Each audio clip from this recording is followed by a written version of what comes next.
ഉണ്ടയില്ല വിധി ഹൈക്കോടതിയും തള്ളി എന്ന് പറയുന്നുണ്ട്. വാർത്തയിലേക്ക് വന്നാൽ മുഖ്യമന്ത്രി പിണറായി വിജയന്റെ മകൾ വീണയുടെ സ്ഥാപനമായ എക്സാലോജിക് സൊല്യൂഷൻസിനെതിരെ വിജിലൻസ് അന്വേഷണം ആവശ്യപ്പെട്ടുള്ള ഹർജി ഹൈക്കോടതി തള്ളി. പരാതിക്ക് തെളിവുകളുടെ പിൻബലമില്ലെന്നും വസ്തുതകളില്ലാതെ സംശയത്തിന്റെ അടിസ്ഥാനത്തിൽ മാത്രം കേസെടുത്ത് അന്വേഷിക്കാനാകില്ലെന്നും വ്യക്തമാക്കി കോടതി. ഇതേ ആവശ്യം തള്ളിയ തിരുവനന്തപുരം വിജിലൻസ് കോടതി നടപടി ശരിവെച്ചു. പറഞ്ഞാൽ ഏറ്റവും പ്രധാനപ്പെട്ട കാര്യം. പക്ഷേ ആ കോടതി വിധിയിൽ പറയുന്ന മറ്റൊരു പ്രധാനപ്പെട്ട കാര്യമുണ്ട്. രാഷ്ട്രീയ ലക്ഷ്യമെന്ന വിജിലൻസ് കോടതിയുടെ നിരീക്ഷണം ഉണ്ടായിരുന്നു. ആ നിരീക്ഷണം പക്ഷേ ഹൈക്കോടതി റദ്ദാക്കിയിട്ടുണ്ട്. പക്ഷേ അത് മാത്യു കുഴൽനാടന് തിരിച്ചടിയായി, വലിയ ക്ഷീണമാണ്. കാരണം വലിയ രീതിയിൽ സഭയ്ക്കുള്ളിലും എല്ലാം മാത്രമല്ല അത് ഇടത് ഹാൻഡിലുകളും വലിയ രീതിയിൽ പ്രചരിപ്പിക്കുകയും ആഘോഷിക്കുകയും ചെയ്യുന്നുണ്ട്.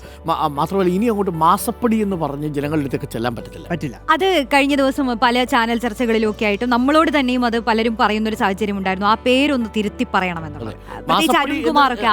മാസപ്പടി എന്ന് പറയുന്നത് എല്ലാ മാസവും കൊടുത്തു എന്നുള്ളതാണ് കണക്കുകൾ പറയുന്നത്. 2017 മുതൽ 2020 വരെ 5 ലക്ഷം രൂപ വെച്ച് വീണ വിജയന് നേരിട്ടും 3 ലക്ഷം രൂപ വെച്ച് എക്സാലോജിക്കിനും കൊടുത്തു എന്നുള്ളതായിരുന്നു. പക്ഷേ അത് രണ്ട് കമ്പനികൾ തമ്മിലുള്ള ഇടപാടാണ് എന്നുള്ളതാണ് പാർട്ടിയുടെ നിലപാട്. എന്നാലും ആ വിഷയത്തിൽ ഇന്നലത്തെ ഹൈക്കോടതിയുടെ വിധി പിണറായി വിജയനും വീണ വിജയനും ആശ്വാസം എന്ന് പറയാൻ പോലും പാടില്ല എന്നാണ് പറഞ്ഞത്. ആശ്വാസം ചോദിച്ചു.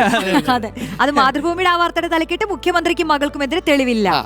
ഇന്നിപ്പോ അല്ലെങ്കിൽ ആ വാർത്ത ഈ ആശ്വാസം എന്ന് പറഞ്ഞ് തന്നെ വരേണ്ടതാണ്. പക്ഷേ മനോരമയും അത് കൈകാര്യം ചെയ്തിരിക്കുന്നത് സൂക്ഷിച്ചാണ്.